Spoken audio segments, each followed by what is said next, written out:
My mother-in-law convinced my husband to put the house in her name for tax purposes. She smirked, knowing she could throw me out any time. She'd remind me I was just a guest in her home. The day she tried to evict me, I handed her a folder.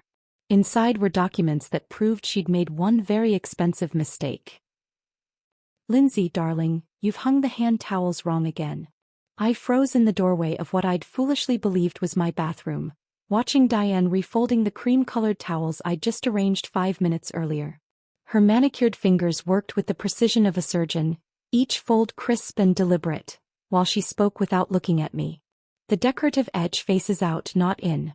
I've shown you this 3 times now." 3 times. She was counting. Of course she was counting. When I married Adam 2 years ago, I thought I was building a life with the man I'd fallen desperately in love with. The gentle soul who brought me coffee in bed every Sunday morning and left little notes in my lunch bag. What I didn't realize was that I'd also inherited a mother-in-law with a God complex and 27 years of practice wielding it like a weapon. "Sorry, Diane. I'll remember next time." The words tasted like sawdust in my mouth, but I'd learned that resistance only made things worse. She turned then, her pale blue eyes scanning my face for signs of defiance. Finding none, she smiled, that practiced smile that never quite reached her eyes. "Of course you will, sweetheart. We all have so much to learn when we're young." I was 31. She said it like I was 12. Diane Matthews ran her household like a monarch who'd never been questioned, never been challenged, never been told no by anyone who mattered. Everything had to be her way. From the specific Christmas china we used for holiday dinners to the exact route Adam took to work each morning to avoid unnecessary traffic. The morning Adam told me about the house transfer, I was standing in that same bathroom, brushing my teeth with the toothbrush she'd replaced because mine was the wrong brand for the holder. Through the mirror, I could see him in the bedroom, fidgeting with his tie, the blue one she'd bought him because it brings out your eyes better than that dreadful brown one. "Lindsay." His voice carried that particular tone I'd learned to dread, the one that meant he was about to deliver news that would change everything while pretending it changed nothing. I rinsed and turned, paste still foaming at the corner of my mouth. "What's wrong?" "Nothing's wrong." He wouldn't meet my eyes. "Mom's accountant thinks it would be better for tax purposes if we put the house in her name. Just temporarily. It'll save us thousands." The toothbrush slipped from my fingers, clattering against the marble sink. "Put our house in your mother's name? It's just paperwork, Lindsay. A legal technicality." He was using his reasonable voice, the one he employed when he was trying to convince himself as much as me. "She's trying to help us." Help us. Right. I wanted to scream. I wanted to grab him by those perfectly pressed lapels and shake him until he saw what was happening. What had been happening since the day we moved in with his mother temporarily, while we looked for our own place. That was 18 months ago. Dad, I smiled.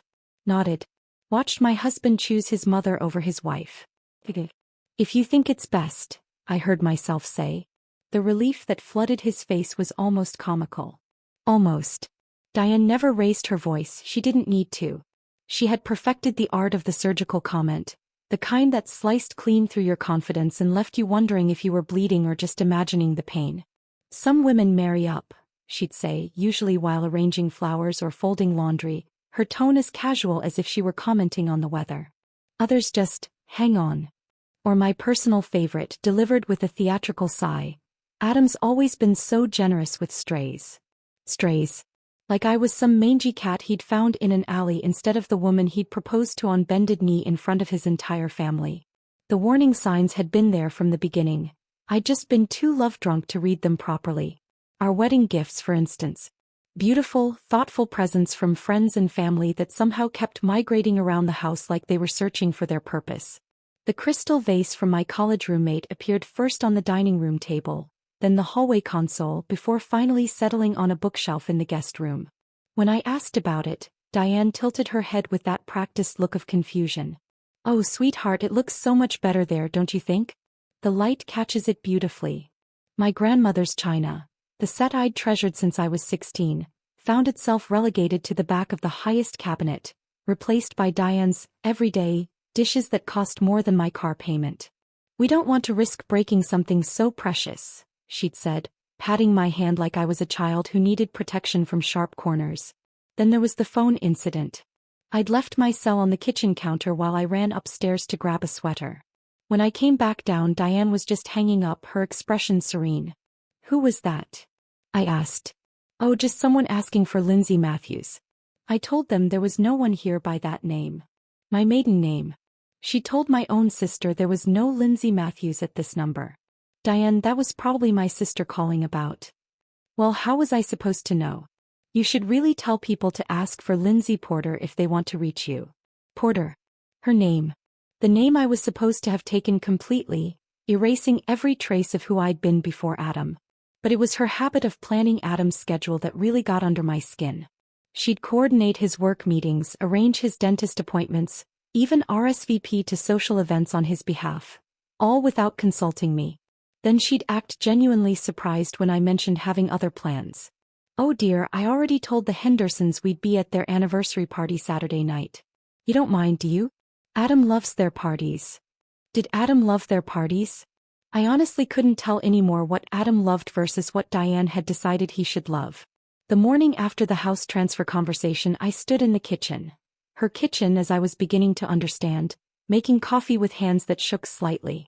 Adam had already left for work, kissing my forehead absently while Diane watched from the breakfast nook like a hawk observing mice. "More coffee, Mom?" he'd asked, not waiting for an answer before refilling her cup. She'd smiled at him with genuine warmth, the kind of smile I was beginning to realize she saved exclusively for him. "Thank you, darling. You're such a good son." The emphasis on son was subtle but unmistakable. A reminder that he was hers first, mine second. After he left, we sat in silence for exactly 4 minutes, I counted, before she spoke.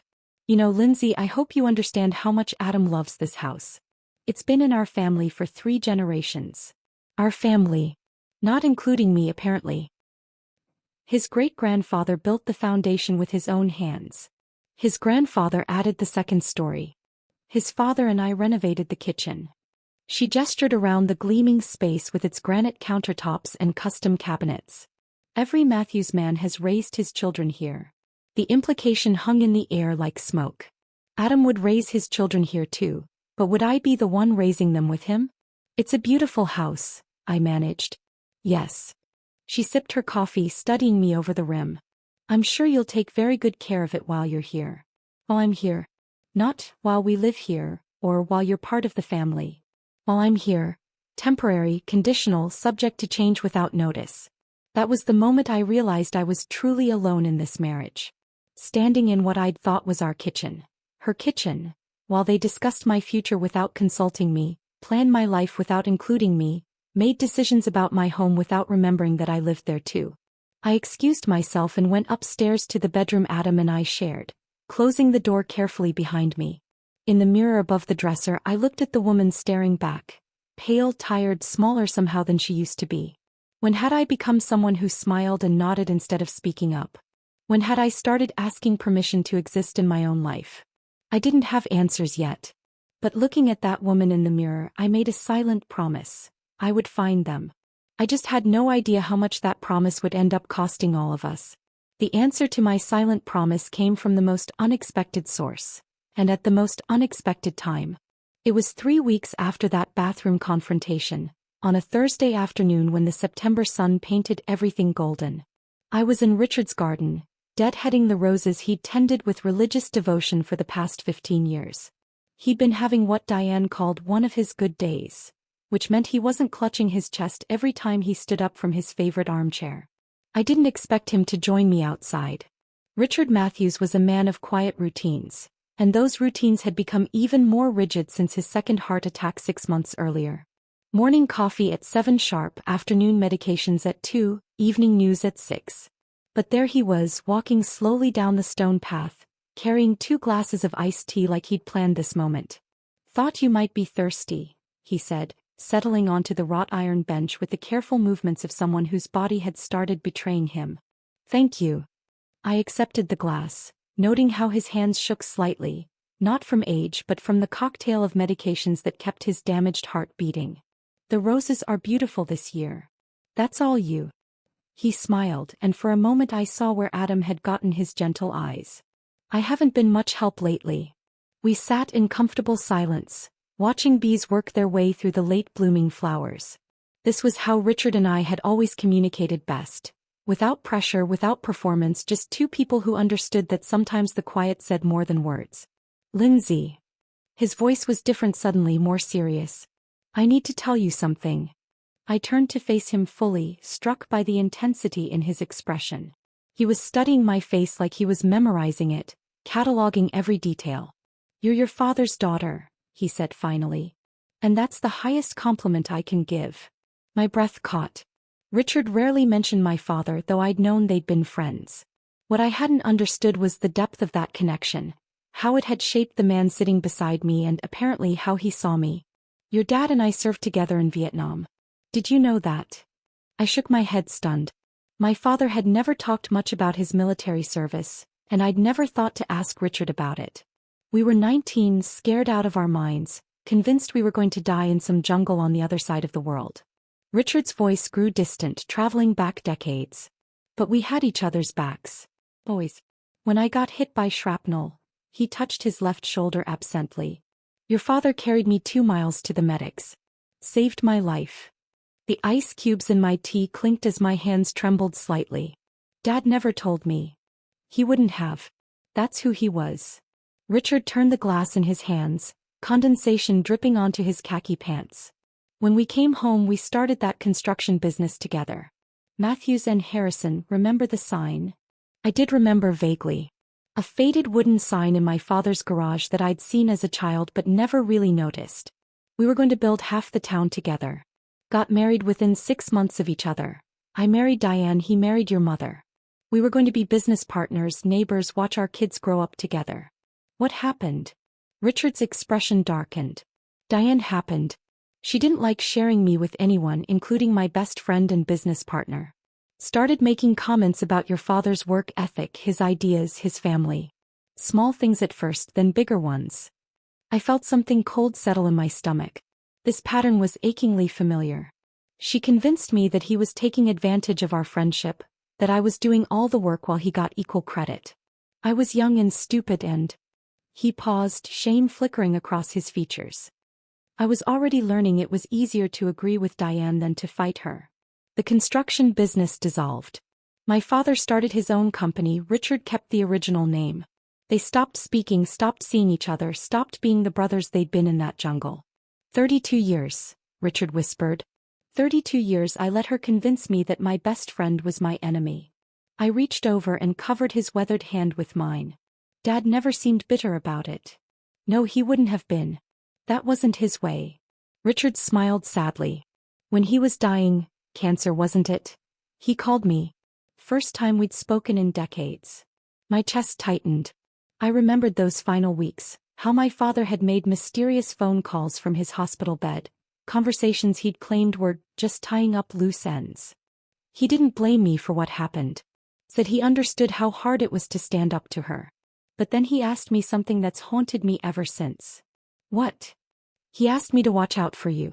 Said you had his stubbornness but also his sense of justice. Said you'd need both with this family. Richard's voice broke slightly. He knew Lindsay. Even after all those years, he knew exactly what Diane was capable of. The garden blurred as tears filled my eyes. My father had seen this coming, had known I'd need protection in ways I couldn't even imagine yet. I promised him I would, Richard continued. But I didn't know how or when or even if you'd need it. You seemed so happy when you and Adam got engaged. So sure of yourself. I was. The words felt hollow now. I thought I was marrying into a family, not a battlefield. Richard was quiet for a long moment, watching a cardinal land on the bird feeder near the fence. When he spoke again, his voice was firmer, more resolved. She's going to try to push you out, you know. It's what she does. She can't stand competition for Adam's attention. And she certainly can't stand the thought of sharing control of this family. The house transfer is just the beginning. He turned to face me fully. Lindsay, I need you to listen carefully. I've been making some arrangements. Legal arrangements. Just in case. My heart began racing. What kind of arrangements? The kind your father would have made if he'd lived to see this. Richard reached into his shirt pocket and pulled out a business card. Harold Brennan. He's been my attorney for 20 years and Diane doesn't know about half the work he does for me. I stared at the card, cream-colored, simple with just a name and phone number. I've been asking you about your career goals, your dreams because I needed to understand who you really are beyond what Diane sees. And what I see is exactly what your father predicted. Someone with backbone who just needs to remember she has it. The pieces began clicking together. The conversations we'd been having over the past few months, Richard's sudden interest in my thoughts about the future, the way he'd grown increasingly quiet during Diane's monologues at dinner. You've been planning something. I've been planning everything. His smile was grim but determined. Your father asked me to protect you and I failed him once already by letting Diane destroy our friendship. I won't fail him again. A breeze rustled through the roses, carrying the scent of autumn and change. Richard stood slowly, using the bench arm for support. Harold's expecting your call. Not today, not tomorrow, but when the time comes and you'll know when that is, call him. Tell him Richard sent you and tell him it's time to open the package. What package? But Richard was already walking back toward the house, moving with more purpose than I'd seen from him in months. Richard, wait. He paused at the garden gate, looking back at me with an expression I'd never seen before. Not the gentle, defeated man who'd learned to bend to his wife's will, but someone harder, more resolute. She thinks she's won, Lindsay. She thinks she's finally gotten everything she wanted. The house, Adam's complete loyalty, and you under her thumb. His smile was sharp as broken glass. She has no idea what's coming. That night, I lay awake staring at the business card I'd hidden in my jewelry box. Harold Brennan. A name I'd never heard before, representing possibilities I couldn't yet imagine. What I didn't know then was that Richard Matthews had been planning his final act of rebellion for months. A rebellion 32 years in the making, designed to honor a friendship Diane had destroyed and protect a daughter-in-law she was determined to break. I thought it was a kind goodbye from a man who'd always treated me like the daughter he never had. I had no idea it was the beginning of my safety net, or that the gentle, quiet man everyone underestimated was about to prove he'd been playing a much longer game than anyone realized. Richard's funeral was held on a Tuesday in October, under gray skies that seemed fitting for the somber occasion. The service was small, dignified, exactly what he would have wanted. I stood between Adam and Diane at the graveside, watching them lower the man who'd become my unexpected ally into the ground, and felt a profound loneliness settle over me like a shroud. Diane played the grieving widow perfectly. Black dress, modest heels, tissues dabbed delicately at her eyes at precisely the right moments. She accepted condolences with gracious nods and spoke in hushed tones about Richard's peaceful passing, and how blessed they'd been to have so many years together. I said nothing about our conversation in the garden. The business card Harold Brennan had given me remained hidden in my jewelry box, waiting. It didn't take long after the funeral for Diane to show her full hand. 6 weeks to be exact. Just long enough for the sympathy casseroles to stop arriving and the concerned phone calls from relatives to taper off. The transformation was subtle at first. She began referring to my house instead of our house in casual conversation. When her sister called to check on how she was adjusting to widowhood, I overheard Diane say, "Oh, I'm managing fine in my own space. It's actually quite liberating." My own space. Like I wasn't sitting 10 feet away, folding laundry in what she now considered her living room. Then came the bridge club. Diane had always hosted her Tuesday afternoon bridge games, but after Richard's death, they took on a different tone. Where once she'd introduced me as Adam's wife, Lindsay, I became Adam's wife who stays at home. Never by name, always by function, always with a slight emphasis that made it sound temporary. "Oh, this is Adam's wife," she'd say when Mrs. Henderson or Mrs. Chin asked about me. "She keeps herself busy around the house. Keeps herself busy." Like I was a pet with hobbies rather than a grown woman with a college degree and a career I'd put on hold to help care for Richard during his illness. The morning everything changed started like any other. Adam was rushing around the bedroom, packing for what Diane had termed an important business conference in Denver. I'd watched her plant the idea weeks earlier during one of their morning coffee chats.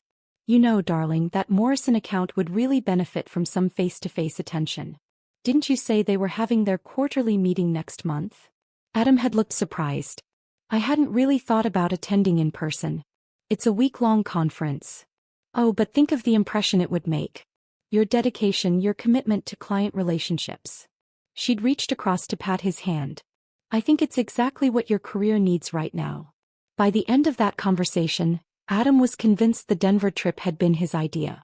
Now, watching him fold shirts with the distracted efficiency of someone whose mind was already elsewhere, I felt a chill that had nothing to do with the October morning. You sure you'll be okay here with Mom? He asked, not really looking at me as he zipped up his garment bag. We'll be fine, I said, though something in my chest was screaming that we absolutely would not be fine. He kissed my forehead, a habit that had once felt loving but now seemed perfunctory, and headed downstairs. I heard him exchange goodbye pleasantries with Diane, heard the front door close, heard his car pull out of the driveway.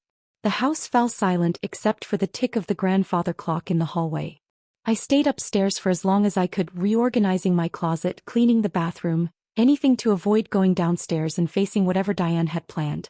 But eventually the need for coffee drove me to the kitchen. He was waiting for me. Not obviously waiting. Diane was too clever for that. She was sitting at the breakfast table with her own cup of coffee and the morning newspaper spread out before her, the picture of casual normalcy. But there was something in her posture, something in the way she looked up when I entered, that told me this moment had been choreographed. Good morning, Lindsay. Sleep well. Fine, thank you. I moved to the coffee maker, hyper-aware of her eyes tracking my movements. I'm glad Adam made it off on time. That Morrison account is so important to his future. I poured coffee into my mug, the plain white one she'd relegated me to after deciding my favorite ceramic cup didn't match the kitchen aesthetic. Yes, I'm sure he'll do well. The silence stretched between us, thick with unspoken tension. I could feel something building, like the pressure before a thunderstorm. When I finally turned around, Diane was watching me with that practiced smile, the one that never reached her eyes. Why don't you sit down, dear? There's something we need to discuss. The coffee turned to ash in my mouth. I sat across from her at the table where I'd eaten hundreds of meals, trying to read the expression on her face. She folded the newspaper with deliberate precision, creating a neat rectangle beside her coffee cup. I've been doing a lot of thinking since Richard passed, she began, her voice conversational, almost friendly. About the future, about what I want my life to look like going forward. My hands wrapped around the coffee mug, absorbing its warmth. I've realized that I'm ready to reclaim my independence. This house has always been my sanctuary, and I think it's time I enjoyed it on my own terms again. He paused, waiting for me to respond. When I didn't, that smile grew wider, more confident. I need you out by the weekend. The words hit me like a physical blow, even though some part of me had been expecting them for weeks. The coffee mug trembled slightly in my grip. Excuse me. I've already contacted a moving company. They're very professional. They'll be here Saturday morning to help you pack your things. She delivered this information like she was discussing the weather, casual and matter-of-fact. I thought that would be easier for everyone involved. My mind reeled. Diane, you can't just. Of course I can, sweetheart. The endearment dripped with false sweetness. It's my house now, remember? Richard left it to me, and with the transfer Adam signed, I have complete control over who lives here. She leaned back in her chair, and there it was, that smug grin I'd learned to dread. The expression she wore when she was about to deliver what she considered a killing blow. I'm sure you understand. A widow needs her privacy, her space to grieve properly. Having you here, well. She gestured vaguely as if my presence was somehow offensive. It's just not appropriate anymore. Where exactly do you expect me to go? I'm sure a resourceful girl like you will figure something out. Perhaps your sister in Colorado? Or maybe it's time to reconnect with your mother's family back east. The calculated cruelty of it took my breath away. She'd thought this through, planned every detail. The timing, when Adam was 3 states away and unreachable during his conference sessions. The movers, already booked before she'd even told me. The suggestions about where I might go, anywhere but here, anywhere that would make it difficult for Adam to find me when he returned. I should call Adam, I said, reaching for my phone. Oh, I wouldn't want to interrupt his important meetings, Diane said smoothly. You know how focused he gets during these conferences. Besides, this is really between you and me, isn't it? Between you and me. Like I was a problem to be solved rather than Adam's wife. I'm sure when you explain it to him, he'll understand completely. After all, you wouldn't want to force yourself on a grieving widow, would you? Her voice carried just the right note of wounded dignity. That would be rather selfish. I stared at her across the table, this woman who'd orchestrated my isolation with the precision of a chess master. Every move had been calculated, from convincing Adam to put the house in her name to arranging his convenient absence, from establishing legal control to positioning herself as the sympathetic victim. But as I sat there absorbing the full scope of her manipulation, something unexpected happened. Instead of the crushing defeat she was clearly expecting, I felt something else entirely. Clarity. Cold, sharp, crystalline clarity. My hands stopped shaking. My voice steadied. 27 years of her training had taught me not to give her the satisfaction of a visible reaction, but this was different. This wasn't surrender. This was the moment Richard had been preparing me for. If that's what you want, I heard myself say, surprising us both with how calm I sounded. Diane blinked, clearly taken aback by my composure. She'd been expecting tears, pleas, maybe even anger she could use against me later. Instead, I was giving her nothing. "I'm glad you're being reasonable about this," she said, though something in her expression suggested she found my reasonableness more unsettling than satisfying. "Can I ask for one thing?" "Of course, dear. I'd like to gather my personal belongings peacefully. No interference, no commentary. Just let me pack what's mine." She nodded, perhaps relieved that I wasn't going to make a scene. "Naturally. I'm not unreasonable, Lindsay. I just think this arrangement will be better for everyone." I stood up from the table, leaving my coffee unfinished. "I'll start this afternoon." As I walked toward the stairs, I heard her say almost to herself, "I'm finally getting my house back." My house. Not our house, not the family home, her house. What Diane didn't know, what she couldn't possibly know, was that I was about to make one phone call that would change everything. Harold Brennan was expecting to hear from me. And Richard Matthews was about to have the last word after all. I walked upstairs with measured steps, my hand trailing along the mahogany banister Richard had restored himself 20 years ago. Each step felt deliberate, purposeful, like I was climbing toward something instead of away from it. The bedroom Adam and I shared had never really felt like mine. Even after 2 years of marriage, it still carried the ghost of his childhood, high school trophies on the dresser, a framed photo of him and Diane at his college graduation prominently displayed on the nightstand. My belongings had always seemed like visitors in this space, tolerated but not truly welcome. I opened the walk-in closet and pushed past the winter coats Diane had insisted I store in the back because darker colors create visual clutter.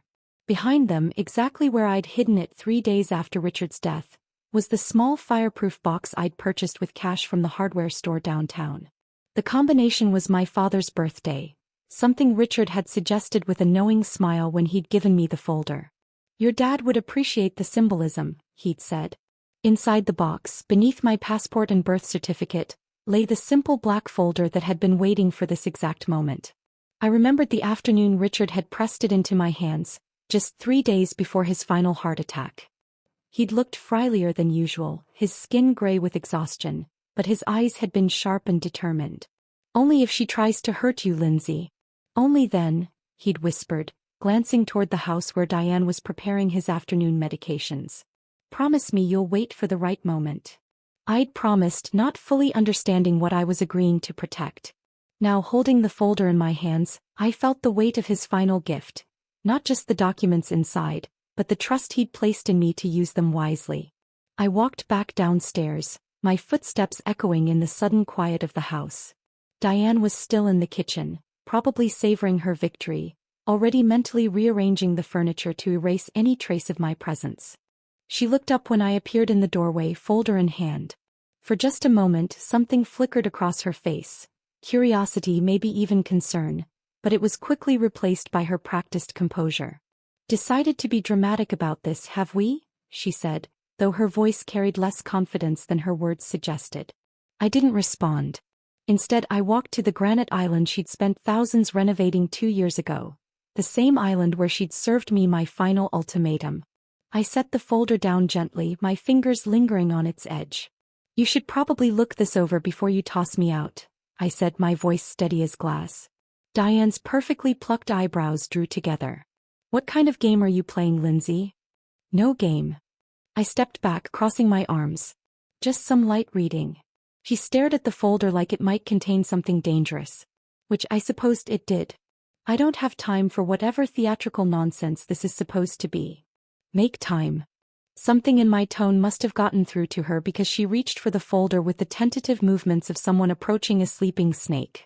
Her manicured fingers, always perfectly maintained even in widowhood, hesitated at the edge. Richard asked me to give this to you, I lied smoothly. Consider it his final gift. That got her attention. Diane had always been sensitive about Richard's final wishes, perhaps because she suspected he'd seen through her more clearly than he'd ever let on. She opened the folder with the careful precision she applied to everything in her life. The first document was a legal agreement, typed on cream-colored letterhead from Harold Brennan's law office. I watched her eyes scan the opening paragraph, then freeze. Her lips moved slightly as she read, as if she couldn't quite believe the words in front of her. This is... She started then stopped. Started again. This can't be legal. Trust agreement executed 2 months before Richard's death, I said conversationally. Giving me 44% ownership of all real estate and business holdings, including this house, the rental properties on Elm Street, and that little commercial building downtown where the florist and the insurance office rent space. Her hands were shaking now just slightly. She flipped to the next page, searching for some loophole, some technicality that would make this go away. Instead, she found Richard's letter. I couldn't see the words from where I stood, but I knew them by heart. Richard had read them to me that final afternoon, his voice growing stronger with each sentence. Diane has forgotten that family means all of us, not just the ones who share her blood. Lindsay has shown more grace and kindness in 2 years than some people manage in a lifetime. If you're reading this, it means she needs protection and I failed to provide it while I was alive. This is my attempt to right that wrong. Diane's face went through a fascinating transformation as she read. Confusion first, her head tilting slightly to the side like she was trying to solve a puzzle. Then disbelief, her eyes widening as the implications sank in. Then something darker, more dangerous. He couldn't have done this without my knowledge, she said, but her voice lacked conviction. Apparently he could. Apparently he did. She flipped to the third document, the email thread where she'd pressured Adam into the house transfer. I'd wondered how Richard had gotten access to those communications until I remembered that he'd helped Adam set up his email account years ago and probably still had the password. Her face flushed as she read her own words back to herself. I need insurance against her in case things don't work out. The house is the perfect leverage. This is private correspondence, she said weakly. Private correspondence that proves you coerced Adam into signing over the house specifically to use against me. I stepped closer to the island, close enough to see the slight tremor in her hands. That's called fraud, Diane. Or at the very least, undue influence. She was flipping through pages now with increasing desperation, looking for something, anything that would restore her advantage. Instead, she found the transcript of her phone conversation with her sister Margaret, the one Richard had recorded from the extension in his study. I'm finally going to get rid of that little gold digger. Once Adam's in Denver, I'll give her the boot. She can crawl back to whatever trailer park she came from. The color drained from Diane's face as she read her own words. She looked up at me with something approaching fear. How did you get this? Richard was more observant than you gave him credit for. I leaned against the counter, feeling strangely calm. Turns out he'd been documenting your behavior for months. The recordings, the emails, even photos of you going through my personal belongings when you thought no one was watching. That last part was a bluff. There were no photos, but Diane's guilty flinch told me I'd hit close to home. You can't prove any of this holds up in court, she said, but she was grasping now. Maybe not all of it. But the trust agreement? That's ironclad. Richard made sure of that. I pulled out my phone and showed her Harold Brennan's contact information. I called his attorney this morning. Fascinating conversation. Diane stared at the phone screen like it was showing her own death warrant. Turns out Richard had been planning this for a while. Ever since you convinced Adam to put the house in your name, actually. He knew exactly what you were trying to do and he made sure you couldn't do it. She sank into one of the kitchen chairs, the folder clutched in her hands like a life preserver that had turned out to be an anchor. This ruins everything, she whispered. No, I corrected gently. This ruins your plan to destroy me. There's a difference. For the first time since I'd known her, Diane Matthews looked genuinely defeated. The mask of composed superiority had slipped completely, revealing something smaller and more frightened underneath. "What do you want?" she asked. It was a fair question. What did I want? Revenge would have been satisfying, but as I looked at this woman who'd tried so hard to erase me, I realized I wanted something much simpler. "I want you to understand that you don't get to decide who belongs in this family," I said. Richard already made that decision. And apparently he chose me. The kitchen fell silent except for the tick of that grandfather clock and the soft rustle of papers as Diane's hands continued to shake. Outside, storm clouds were gathering and I could smell rain in the air. The reckoning Richard had promised was finally here. The storm clouds that had been gathering finally broke open, sending sheets of rain against the kitchen windows. Thunder rolled across the sky like an ominous soundtrack to Diane's unraveling composure. She stared at the folder for another long moment before reaching for her phone with trembling fingers.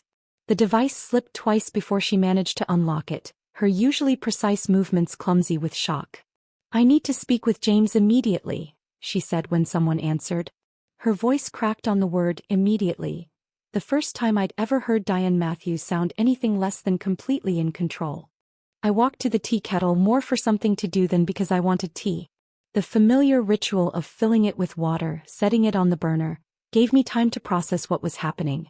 27 years of Diane's psychological warfare, and she'd just been checkmated by her own husband.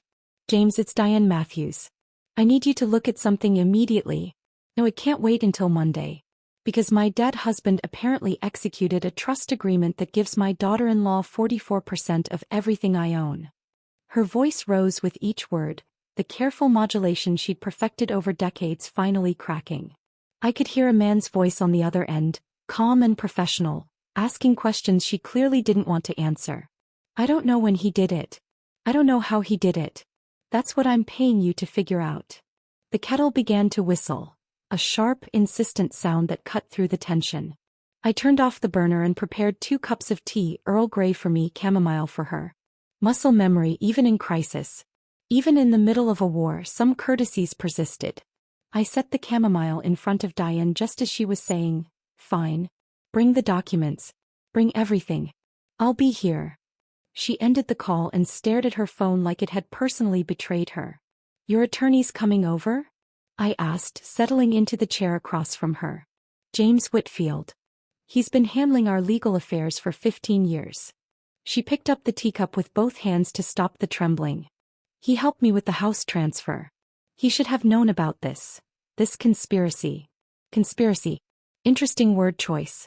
"Maybe Richard used a different attorney for the trust," I suggested mildly. "Richard didn't use attorneys without telling me. We discussed everything." But even as she said it, doubt crept into her voice. "We always discussed everything." The first crack in her certainty. I filed it away. We sat in uncomfortable silence for the next hour, rain drumming against the windows while Diane alternated between staring at the documents and glaring at me like I'd personally orchestrated Richard's rebellion from beyond the grave. When the doorbell rang, she practically leaped from her chair. James Whitfield looked exactly like central casting would order for expensive attorney. Silver hair, expensive suit, briefcase that probably cost more than most people's monthly rent. He was also, I noticed immediately, deeply uncomfortable. "Diane." He kissed her cheek with the practiced familiarity of long association. His eyes found mine across the room. "Mrs. Matthews." "This is Lindsay," Diane said curtly. "The one Richard apparently decided to enrich at my expense." "Yes."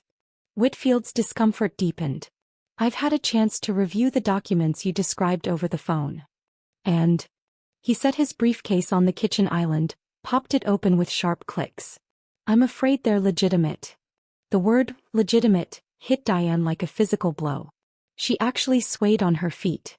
"That's impossible. Richard couldn't have executed a trust of this magnitude without my knowledge. We shared everything." "Apparently not everything." Whitfield pulled out a thick folder of his own. "I did some investigating after your call. Richard retained Harold Brennan approximately 6 months ago for what Brennan described as estate planning matters. 6 months ago. Right around the time Adam and I had signed the house transfer papers." "Brennan." Diane's voice was hollow. "I've never heard of him." He's quite reputable. Specializes in complex estate structures and... Whitfield paused delicately. Family protection strategies. Family protection strategies. I almost smiled at the euphemism. The trust is ironclad, Diane. Richard clearly had competent counsel and everything was executed properly. Witnesses, notarization, proper filing, it's all there. But surely there's something we can do. A challenge based on diminished capacity or undue influence or... I wouldn't recommend that path. Whitfield's tone turned grave. The trust contains a no-contest clause. Anyone who challenges it forfeits their entire share. Richard was thorough. Diane sank back into her chair, the fight draining out of her like air from a punctured balloon. What does this mean practically speaking? She asked. Whitfield consulted his notes. It means Mrs. Matthews, Lindsay, owns 44% of all real estate and business assets that were part of Richard's estate. The house, the rental properties on Elm Street, the commercial building downtown. And if I want her out of my house? It's not just your house anymore. He glanced apologetically at me. She has rights as a co-owner. If you can't reach an agreement. Partition sale, I said quietly. Both of them looked at me. I could file for a partition sale. Force the sale of the properties and split the proceeds according to ownership percentages. Whitfield nodded slowly. That would be within your rights. Diane's face went ashen. You'd force me to sell my home? I'd prefer not to. But if you insist on trying to evict me... I shrugged. I have options now. The irony was perfect. By putting the house in her name to gain control over me, Diane had created the very mechanism Richard needed to protect me. The transfer that was supposed to make me powerless had become the foundation of my power. How much would it cost to buy her out? Diane asked. Whitfield consulted his phone, probably checking recent property values. Given current market rates, probably close to $800,000. Cash. $800,000. I watched Diane's face as the number sank in. I don't have that kind of liquidity, she whispered. You could mortgage the properties, Whitfield suggested. Or liquidate some of your other investments. The tax consequences alone would be ruinous. Diane's financial acumen was finally working against her. And the properties have appreciated so much since Richard bought them. The capital gains would eat me alive. She was trapped. Richard had constructed an elegant financial prison, using her own greed as the bars. The tax advantages she'd been so eager to exploit had become tax burdens she couldn't escape. Her insistence on controlling everything had made her vulnerable to losing everything. There is one other option, Whitfield said carefully. What? Negotiate. Mrs. Matthews owns 44%, but she doesn't have to exercise her rights immediately. Perhaps some kind of accommodation could be reached. Diane looked at me across the table, and for the first time since I'd known her, I saw something approaching respect in her eyes. Or maybe it was just fear. What do you want? She asked. It was the same question she'd asked an hour ago, but the context had completely changed. Then she'd been trying to minimize damage. Now she was negotiating from a position of weakness. I want to stay in my home, I said simply. I want to be treated like a member of this family instead of an unwelcome guest. And I want you to stop trying to manipulate my husband against me. And if I agree to those terms, then I won't file for partition sale. We can work out some kind of arrangement that lets you keep living here too. The rain had stopped while we were talking. Afternoon sunlight was starting to break through the clouds, casting everything in a golden glow that seemed almost prophetic. Diane stared out the window for a long moment, watching water drip from the eaves of the house her great-grandfather had built. Richard knew exactly what he was doing, didn't he? She said finally. Yes, I said. I think he did. She turned back to me and I saw a woman who'd just realized she'd been playing chess while everyone else was playing a completely different game. He was always smarter than I gave him credit for, she admitted quietly. For the first time in our relationship, Diane Matthews had just told me the truth about something that mattered. It felt like the beginning of a very different kind of conversation. That beginning of a different conversation never quite materialized the way I'd hoped. Over the following weeks, Diane and I existed in a strange kind of détente. She stopped making snide comments about my presence in her house, but she also stopped making any comments to me at all.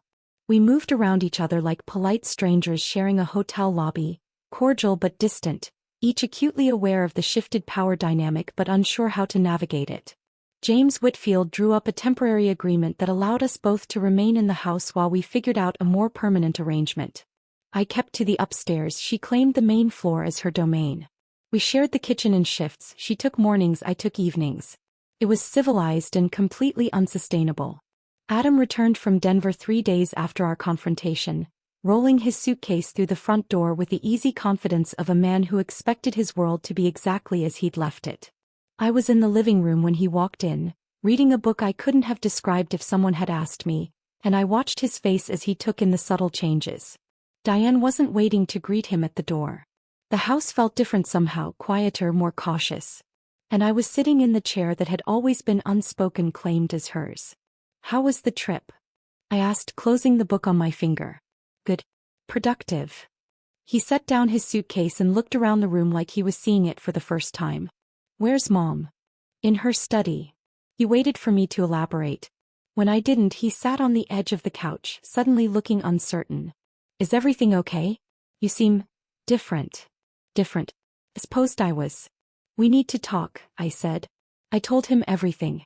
Not the version I might have told a week earlier, careful and diplomatic, cushioned with concern for his feelings, but the truth. All of it.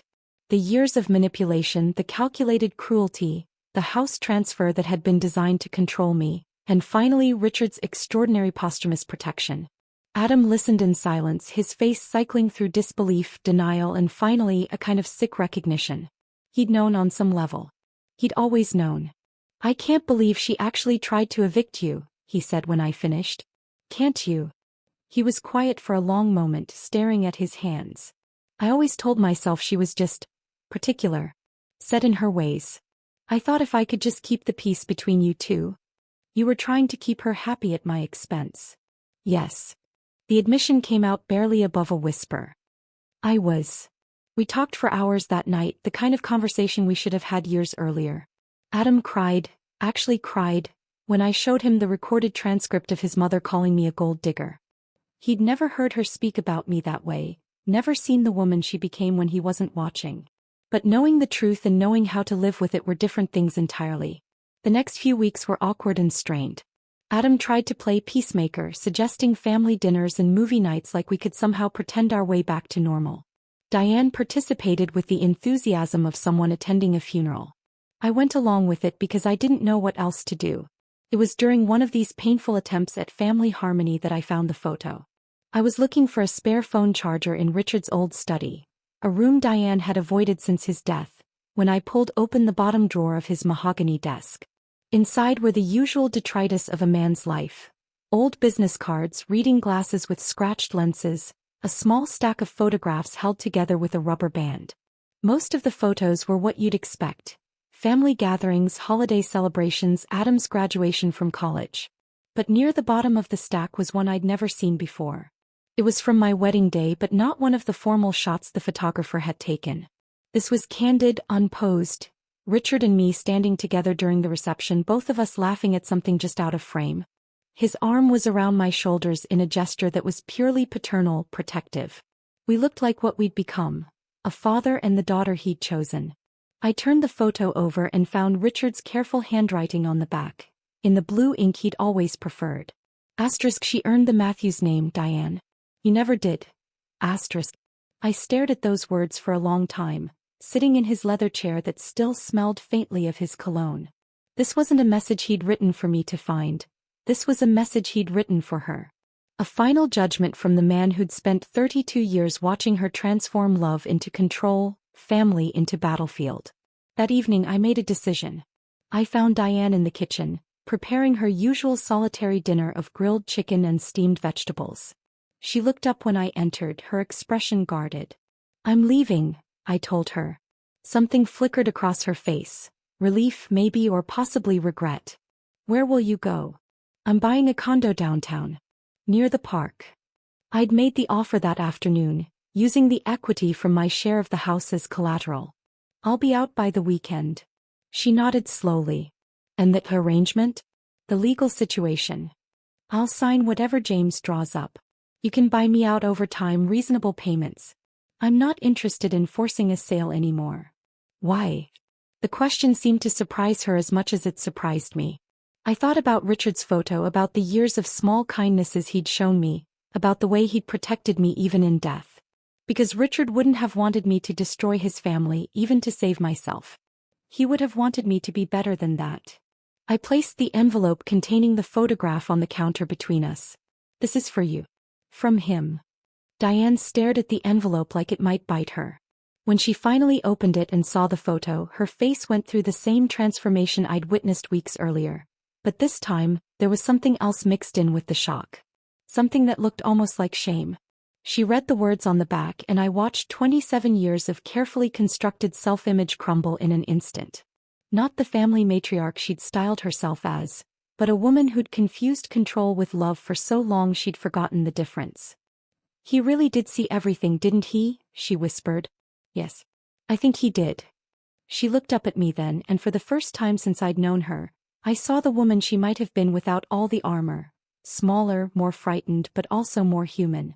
I'm sorry, she said. I'm sorry for all of it. I wanted to tell her it was okay, that we could start over, that forgiveness was possible. But some things couldn't be undone with apologies, no matter how sincere they seemed. I know, I said instead. But some bridges can't be rebuilt, Diane. Some trust can't be repaired. I left her sitting in that kitchen, holding the photograph that contained her late husband's final verdict on their marriage. It felt like the most honest conversation we'd ever had. 3 days later, I packed my belongings. Really packed them this time, not the hasty evacuation she'd once demanded. Adam helped me load boxes into a rented truck, both of us crying a little as we worked. I keep thinking if I'd just stood up to her earlier. He said as we carried my grandmother's china to the truck. We all have things we wish we'd done differently. But as I drove away from the house that had never quite felt like home, I realized I didn't have as many regrets as I'd expected. Richard had taught me something valuable in those final months. That sometimes the strongest thing you can do is wait for the right moment, that patience could be its own form of power. The condo I'd bought was small but bright, with windows that faced east toward the sunrise. I hung Richard's garden photo, the one of us with the roses, in the living room where I could see it every morning. Kept his name too. Matthews suited me better than I'd ever imagined. And somewhere, in whatever place fathers go when their work on earth is done, I believed Richard Matthews was finally at peace, knowing he'd kept his promise to watch over me after all. Spring arrived early that year, and with it came an unexpected phone call. Lindsay? It's Adam. I paused in my morning routine. Coffee brewing, NPR murmuring from the kitchen radio, sunlight streaming through windows that were finally, truly mine. We'd spoken exactly twice since the divorce papers were signed, both conversations awkward and brief. How are you? I asked, settling into the chair by my east-facing window. Good. Better, actually. I wanted you to know, Mom's selling the house. That surprised me. Really? She says it's too big for one person. Too many ghosts. He was quiet for a moment. She found a nice apartment in that senior community near the lake. Downsizing, she calls it. Downsizing. More like right-sizing finally. She asked me to give you something before the house sells. Dad's garden tools. She thought you'd want them. My throat tightened unexpectedly. Richard's tools. The ones he'd used to tend those roses, to teach me that beautiful things required patience and care. I'd like that very much. We arranged to meet at a coffee shop downtown, neutral territory for two people learning to be friends after failing to be married. Adam looked better than I'd seen him in years. Lighter somehow, like he'd been carrying weight he hadn't realized. I've been seeing someone, he said as we sat with our drinks. A therapist. Trying to understand how I let things get so bad. That's good, Adam. Really?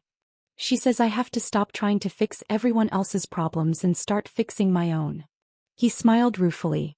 Apparently I have commitment issues with my own happiness. It was the most self-aware thing I'd ever heard him say. For what it's worth, I said, you're a good man who got caught between two strong women. That's not entirely your fault. Maybe. But choosing sides instead of choosing truth, that was my fault. We talked for an hour, easy conversation between two people who'd finally stopped trying to force something that wasn't meant to be. When we hugged goodbye in the parking lot, it felt like forgiveness. Not just his for me or mine for him, but both of us forgiving the people we'd been when we didn't know better. That evening, I planted Richard's rose bushes in the small garden behind my condo. The previous owner had left raised beds that were perfect for them, almost like he'd known they were coming. As I worked the soil with Richard's well-worn spade, I thought about the woman I'd been 18 months ago, so eager to belong somewhere that I'd forgotten I already belonged to myself. I thought about Diane, learning to live in a space sized for one person instead of an empire.